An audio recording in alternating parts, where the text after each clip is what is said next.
പറ്റിക്കപ്പെട്ടു friends. കണ്ടിട്ട് ആസ്വദിക്കാനല്ല ഇവിടെ എവിടെ നിന്ന് വാങ്ങിക്കാമെന്നും പറഞ്ഞ് പോണത്.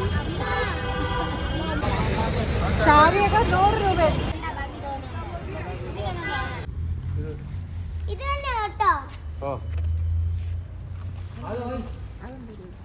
താക്കോല് വീട്ടില. ഇത് അങ്ങോട്ട് എനിക്ക് ബോധമില്ലാത്തതാണ്.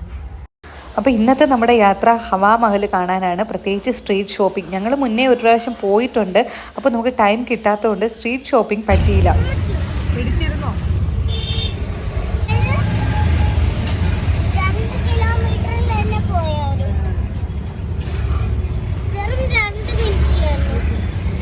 ഇവിടുത്തെ ആൾക്കാർ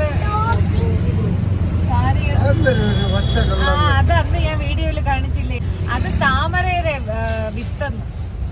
അതെന്തോ നല്ല ഗുണമൊക്കെ ഉള്ള സാധനമാണെന്ന് തോന്നുന്നു, താമര വിത്ത്. അത് താമര ചെളിയിലും വെള്ളത്തിലും പൊടിപ്പിക്കാനല്ല, പിന്നെ പൊടിപ്പിക്കാനുള്ളതല്ല, കഴിക്കാനുള്ളത്.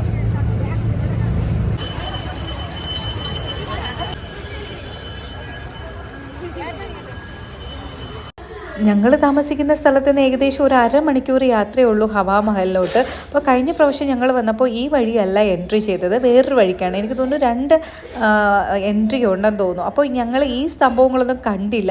നമ്മുടെ രാജസ്ഥാനി സ്റ്റൈലിൽ ഇതുപോലെ മേക്കപ്പ് ചെയ്ത് നിർത്തുമെന്ന് തോന്നുന്നു. അപ്പോൾ ഞങ്ങളത് കണ്ടാലും വേണ്ടാന്ന് വിചാരിച്ചിട്ട് അങ്ങ് പോവേ ഉള്ളൂ. അപ്പോൾ അച്ഛനും അമ്മയ്ക്കും ഭയങ്കര ആഗ്രഹം, നമ്മളിങ്ങനെയൊക്കെ വരുന്നതല്ലേ, ഇതൊക്കെ നമുക്കൊരു ഓർമ്മയല്ലേ. അപ്പോൾ അവരെ കൊണ്ട് അങ്ങനെ ഒരു രാജസ്ഥാനി സ്റ്റൈലിൽ ചെയ്യിപ്പിക്കാം. പിന്നെ ഒരു കാര്യം, നമ്മളെ കാണുമ്പോഴേ അവർക്ക് മനസ്സിലാവും സൗത്ത് ഇന്ത്യൻസ് ആണെന്ന്. അപ്പോൾ ഒരു ഫോട്ടോ എടുക്കാനായിക്കോട്ടെ, ഡ്രസ്സ് വാങ്ങിക്കാനായിക്കോട്ടെ, എന്തൊരു കാര്യത്തിന് വന്നാലും അവർ ഇല്ലാത്ത ഭയങ്കര വില അങ്ങ് പറയും. അപ്പം നമ്മളെ കൂടെ ആരെങ്കിലും ഹിന്ദി അറിയാമെന്നുള്ള ആൾക്കാരുണ്ടെങ്കിൽ കുഴപ്പമില്ല, സംസാരിച്ച് ആ പൈസ അങ്ങ് കുറയ്ക്കാം. ഇവിടെ ചേട്ടന് ഹിന്ദി അറിയാമെന്നുള്ളത് കൊണ്ട് എവിടെ പോയാലും വലിയ കുഴപ്പമില്ല, സംസാരിച്ച് ഒരുവിധം ക്യാഷൊക്കെ കുറച്ചെടുക്കും. അപ്പോൾ ഇത് നമുക്ക് ഒരു ഫോട്ടോ നമ്മുടെ 3 പേരെ നിർത്തിക്കൊണ്ട് എടുത്താൽ മതി എന്നൊക്കെ പറഞ്ഞ് സമ്മതിച്ചിട്ടാണ് ഡ്രസ്സ് ചെയ്യാൻ വേണ്ടിയിട്ട് വന്നത്. ഡ്രസ്സെന്ന് പറഞ്ഞാൽ അവർ നോക്കി നിൽക്കുന്ന സമയം കൊണ്ട് 3 പേരെയും റെഡിയാക്കി. നമുക്ക് എത്താത്ത ഡ്രസ്സൊക്കെ, എനിക്കാണെങ്കിൽ സൈസ് പോലും കറക്റ്റ് അല്ല. പിന്നെ ആ ഒരു ഫ്രണ്ട് പോർഷൻ മാത്രമാണ് അവർ സെറ്റാക്കി വെച്ചത് തന്നെ.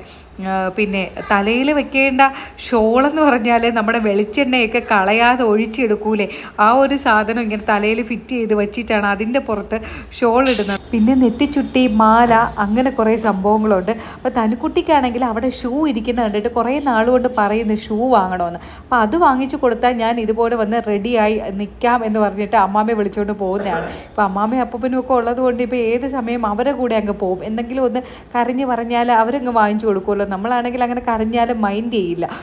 അപ്പോൾ അത് പിന്നെ വാങ്ങിത്തരാം, ഇത് ഒന്ന് ഫോട്ടോ ഒക്കെ എടുക്കാൻ നിൽക്കുക എന്നൊക്കെ പറഞ്ഞ് അമ്മ ഒരുവിധം സോപ്പൊക്കെ ഇട്ടിട്ടാണ് ഒന്ന് മേക്കപ്പ് ചെയ്യാൻ കൊണ്ടുവന്നത് തന്നെ തനുക്കുട്ടിയെ. എനിക്കാണെങ്കിൽ ഈ സാധനങ്ങളെല്ലാം കൂടെ വാരിയിട്ടപ്പോൾ എന്തോ ഒരു ശ്വാസം മുട്ടൽ പോലെയായിരുന്നു. മാലയും നെറ്റിച്ചുട്ടിയും അരഞ്ഞാണം പോലത്തെ സാധനമൊക്കെ ഞാൻ വിചാരിക്കുകയും ചെയ്തു, ഇവരൊക്കെ എങ്ങനെയാണോ എന്തോ ഇതിങ്ങനെ സ്ഥിരമായിട്ട് ഇട്ടുകൊണ്ട് നടക്കുന്നതെന്നുള്ള കാര്യം. അപ്പോൾ 3 പേരെ റെഡിയാക്കി. ഫോട്ടോ എടുക്കാനാണെങ്കിൽ നമ്മുടെ ഫോണിൽ അവർ ഫോട്ടോ എടുക്കാൻ സമ്മതിക്കില്ല. ചിലപ്പോൾ നമ്മൾ ഫോണിൽ ഇങ്ങനെ ഫോട്ടോ എടുത്താൽ അവരെ കയ്യിൽ നിന്ന് കോപ്പി വാങ്ങില്ല എന്ന് വിചാരിച്ചിട്ടൊക്കെ ആയിരിക്കും. പിന്നെ ഒരു ഫോട്ടോ എടുത്താൽ മതി എന്ന് പറഞ്ഞിട്ട് അവർ പല പോസിലും പല ഫോട്ടോകളും എടുക്കും. നമ്മളെ കാണിക്കുമ്പോൾ അത് നമുക്ക് ഭയങ്കരമായിട്ട് ഇഷ്ടപ്പെടുകയും ചെയ്യും.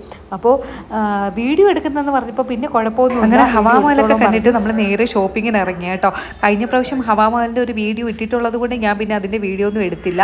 സത്യം പറഞ്ഞാൽ നമ്മുടെ ഓട്ടോക്കാർ അറിഞ്ഞുകൂടാത്ത സ്ഥലത്ത് വന്നാൽ കുറച്ച് പേരെങ്കിലും നമ്മളെ ഭയങ്കരമായിട്ട് ഇട്ടങ്ങ് കറക്കും. തൊട്ടടുത്ത് പോകാനുള്ള ഒരു സ്ഥലമാണെങ്കിൽ പോലും നമ്മുടെ ചുറ്റി മൂക്ക് പിടിക്കുക എന്ന് പറയില്ലേ, അതുപോലെയാണ് കേട്ടോ.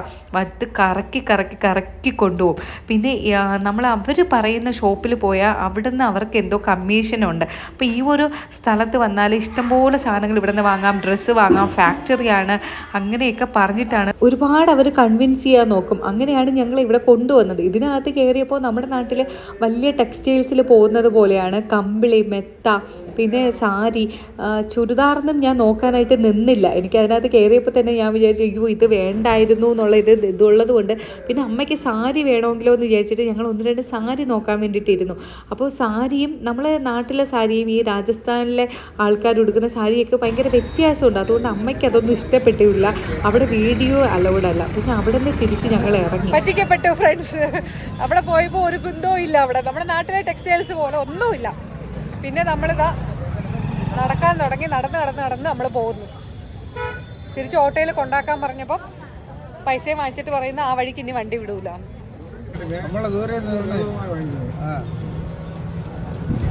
നമുക്കവിടെ ഇത്തിരി കൂടുതൽ സാധനങ്ങളില് റോഡ് സൈഡിൽ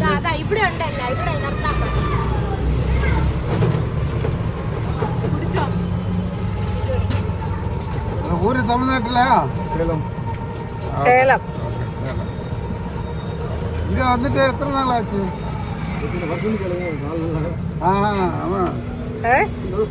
ഒരുപാട് വർഷമായി. 14 വർഷമായി. പിന്നെ ഞങ്ങൾ വേറൊരു ഓട്ടോയിൽ കയറിയിട്ട് ഞങ്ങൾ ആദ്യം ഓട്ടോയിൽ കയറിയ സ്ഥലത്ത് തന്നെ വന്നിറങ്ങുകയും ചെയ്തു. സാരിയൊക്കെ 100 രൂപ. സാരി 100 രൂപ. നമുക്ക് 100 रुपीस के टॉप है, 200 की साड़ी.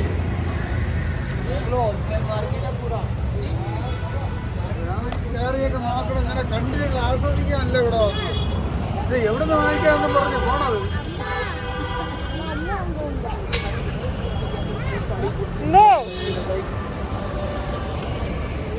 നോക്കണമെങ്കിൽ അങ്ങനെ നോക്കണം. നിങ്ങൾക്ക് എത്രയാണ് ഉദ്ദേശം? സാരി എല്ലാം വാങ്ങിക്കണമെന്നുണ്ട്. എനിക്ക് സാരി വേണ്ടല്ല. ശരി, പിന്നെ പോട്ടെ. അമ്മയ്ക്ക് വാങ്ങിക്കണമെന്നോ? സാരി വേണ്ടെങ്കിൽ വാങ്ങിക്കരുത്. ജൂത്തൊക്കെ ഉണ്ട് ഇവിടെ. പുതപ്പ് വാങ്ങിച്ചില്ല, വാങ്ങിച്ചില്ല, കമ്പിളി വാങ്ങിച്ചില്ല എന്ന് പറയുന്നു. അവിടെയൊക്കെ ശരിക്കും സാധനങ്ങൾ, തുണികളൊക്കെ ഇട്ട് വിൽക്കുന്നു. ഞാനും അതാണ് പറയാൻ വന്നത്.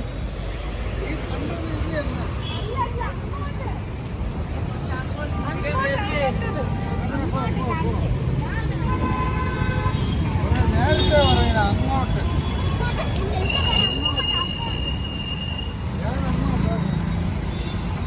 അച്ഛനാണെങ്കിൽ ഭയങ്കരമായിട്ട് ദേഷ്യം വന്നു കേട്ടോ. ഞങ്ങൾ ഓട്ടോയിലിട്ട് ഒരുപാട് കറക്കുകയും ചെയ്തു. ഓരോരുത്തരും നമ്മൾ കയറിയിട്ട് നമ്മുടെ ഈ ഡ്രസ്സ് വാങ്ങിക്കാൻ എന്തെങ്കിലും വാങ്ങിക്കാൻ വന്ന് ഓട്ടോയിലേ വാങ്ങിച്ചിട്ട് അങ്ങ് പോകില്ല. രാവിലെ വന്നാൽ നാട്ടിലാണെങ്കിൽ രാവിലെ പോയാൽ വൈകുന്നേരം വരെ ഈ ഡ്രസ്സ് നോക്കി നടക്കും. അപ്പോൾ അച്ഛനത് അനുഭവം ഉള്ളതുകൊണ്ട് അച്ഛന് ഭയങ്കരമായിട്ട് ദേഷ്യം വരും. എന്തെങ്കിലും അച്ഛൻ പറയും എന്തെങ്കിലും നോക്കിയിട്ട് കണ്ണിൽ കണ്ട് അപ്പോഴും ഇഷ്ടപ്പെട്ടാൽ അതങ്ങ് വാങ്ങണം. പിന്നെ വേറെ അതിനേക്കാളും നല്ലത് ഉണ്ടോ എന്ന് നോക്കാൻ പോയാൽ പിന്നെ ഒന്നും കിട്ടൂല എന്ന് പറയും. അതുകൊണ്ട് ഈ ഇങ്ങനെ പറഞ്ഞുകൊണ്ടിരിക്കുന്നത് നിങ്ങൾക്ക് ഏതാണ് താല്പര്യം, ഏത് വാങ്ങണം. നമ്മളിങ്ങനെ ഓരോ കടകളും നോക്കും. അവിടെ വേണ്ട അപ്പുറത്തെ കടയിൽ പോവാം എന്ന് പറഞ്ഞിട്ടൊക്കെ പോകുന്നതാണ്. അപ്പോൾ ലാസ്റ്റ് നമ്മളൊരു കട കണ്ടു. അവിടെ സ്വെറ്റർ മാത്രമേ ഉള്ളൂ. ഇപ്പോൾ തണുപ്പായതുകൊണ്ട് പ്രത്യേകിച്ച് നമ്മളെ ടോപ്പോ സാരിയോ ഒന്നും അങ്ങനെ കാണുന്നില്ല. കുഞ്ഞു മക്കളൊക്കെ ഉള്ള സ്വെറ്റർ, ലെഗിൻസ് അങ്ങനത്തെ ടൈപ്പേ ഉള്ളൂ. അപ്പോൾ എനിക്ക് വീട്ടിലിടാൻ വേണ്ടിയിട്ട് 1-2 സ്വെറ്റർ വാങ്ങണമായിരുന്നു. അപ്പോൾ ഈ ഒരു കടയിൽ എനിക്ക് തോന്നുന്നു അത്യാവശ്യം നമ്മുടെ റേഞ്ചിനൊക്കെ ഉള്ള സാധനങ്ങളൊക്കെ ഉണ്ട്. നമുക്കിപ്പോൾ തണുപ്പിന് ഒരു 2-3 മാസത്തേക്ക് ഡെയിലി വീട്ടിലിട്ടുകൊണ്ട് നിൽക്കാൻ വേണ്ടിയിട്ട് വില കുറഞ്ഞത് മതി. ഇപ്പോൾ ഞാനിപ്പോൾ ഇട്ടിരിക്കുന്നതിനൊക്കെ 150 രൂപയേ ഉള്ളൂ. പിന്നെ അങ്ങനെ ഞാനത് 150 ആയതുകൊണ്ട് ഒരു 2-3 എണ്ണം വാങ്ങിച്ചിട്ടുണ്ട്. ഞങ്ങൾ എല്ലാവർക്കും അച്ഛനും അമ്മയ്ക്കും വാങ്ങിയില്ല. അവർക്ക് പിന്നെ ഇപ്പോൾ ഒരാഴ്ച കഴിയുമ്പോൾ നാട്ടിൽ പോകുന്നുള്ളത് കൊണ്ട് ഞങ്ങൾ 3 പേർക്കും 2-3 എണ്ണം വെച്ചിട്ട് വാങ്ങി. അത്യാവശ്യം ക്വാളിറ്റി ഉണ്ടെന്ന് തോന്നുന്നു. 150 രൂപയേ ഉള്ളൂ ഓരോന്നിനും. അപ്പം 150 രൂപയ്ക്കുള്ള ക്വാളിറ്റിയൊക്കെ അതിനുണ്ട് കേട്ടോ. അവിടെ നിന്ന് പിന്നെ തനുക്കുട്ടിക്ക് ഇവിടെ നമ്മൾ മുകളിൽ ഇടേണ്ട സ്വെറ്റർ മാത്രമേ ഉള്ളൂ, പാൻറ്റൊന്നുമില്ല. അങ്ങനെ തനുക്കുട്ടിക്ക് വീട്ടിലിടാൻ വേണ്ടിയിട്ട് പാൻറ്റ് വേണം. കാരണമെന്ന് പറഞ്ഞാൽ എത്ര പാൻറ്റ് ഉണ്ടെങ്കിലും തികയൂല. വെള്ളത്തിൽ ഇടയ്ക്ക് വെള്ളം കണ്ടാൽ ഇങ്ങനെ കളിച്ചുകൊണ്ടിരിക്കുന്നതുകൊണ്ട് എപ്പോഴും ഇങ്ങനെ നനഞ്ഞുകൊണ്ടിരിക്കും. അങ്ങനെ 2-3 പാൻറ്റ് വാങ്ങി. പിന്നെ നമ്മളുടെ ഒരു ഏരിയ എന്ന് പറയുന്നത് കമ്മൽ, മാല, വള ഇതൊക്കെയാണല്ലോ. അപ്പോൾ ഈ കമ്മലൊക്കെ നല്ല നല്ല കമ്മലൊക്കെ ഉണ്ടായിരുന്നു. 100 രൂപ എന്നുള്ളതിൽ നിന്ന് ഒരു 10 രൂപ അല്ലെങ്കിൽ പോട്ടെ 1 രൂപ പോലും അവർ കുറയ്ക്കില്ല.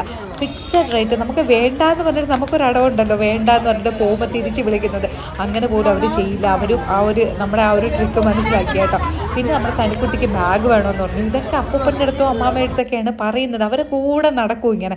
അപ്പോൾ പിന്നെ അത് അച്ഛൻ ഒരെണ്ണം വാങ്ങിക്കൊടുത്തു. പിന്നെ ഇപ്പോൾ തണുപ്പായതുകൊണ്ട് തൊപ്പി, സോക്സ് അങ്ങനെയുള്ള ഐറ്റംസ് അത് 2 വാങ്ങി, എനിക്കുള്ള തൊപ്പി വാങ്ങി, സോക്സ് വാങ്ങി, നമുക്ക് എല്ലാവർക്കും ഉള്ള സോക്സ് വാങ്ങി. അടുത്ത് എന്തോ സാധനത്തിന് വേണ്ടിയിട്ട് അമ്മാമ്മയെ പിടിച്ചുകൊണ്ട് നിൽക്കുന്നതാണ്. അത് കഴിഞ്ഞിട്ട് ഇതെല്ലാം വയ്ക്കാൻ വേണ്ടിയിട്ട് എനിക്കൊരു ബാഗ് വാങ്ങി. 100 രൂപയാണ്.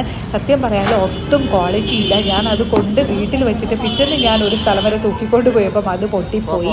അപ്പോൾ നമ്മൾ പൈസ കൊടുത്ത് വാങ്ങിക്കുന്നതിന് അതിൻ്റേതായിട്ടുള്ള ക്വാളിറ്റിയും ഉണ്ട്. അപ്പോൾ ഇത്രയേ ഉള്ളൂ നമ്മുടെ കുഞ്ഞു ഷോപ്പിംഗ് വീഡിയോ. ഇനി അടുത്തൊരു വീഡിയോയിൽ കാണാം. ടാറ്റാ.